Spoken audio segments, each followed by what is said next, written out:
بسم الله الرحمن الرحيم، وصل اللهم وسلم على حبيبنا ونبينا وإمامنا سيدنا محمد، ألف صلاة وألف سلام عليه وعلى آله. أخواتي المواطنات، إخواني المواطنين، يسعدني أن أتوجه إليكم جميعا داخل الوطن وخارجه بأسمى آيات التهاني بمناسبة حلول عيد الفطر المبارك، أعاده الله علينا بالخير والبركة والهناء. نحمد الله أن وفقنا لصيام رمضان وقيامه، ونسأله أن نكون ممن كتب لهم الرحمة والمغفرة.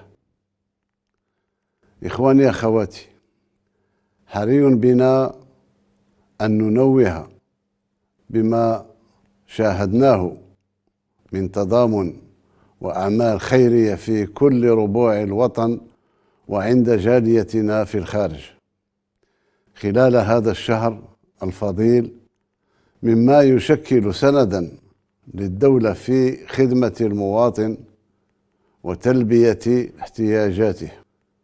أتمنى أن تكون تسهيلات التنقل التي أقرتها الدولة لفائدة جاليتنا في الخارج قد ساهمت في لم العائلة الجزائرية.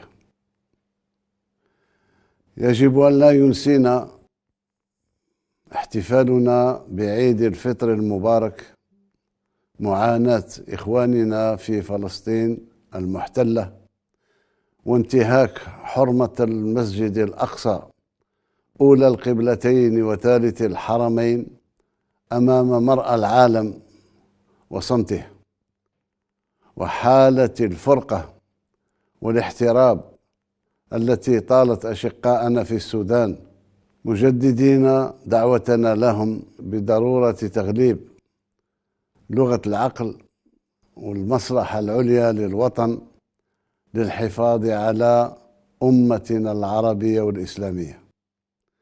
عيدكم مبارك، كل عام وأنتم بخير.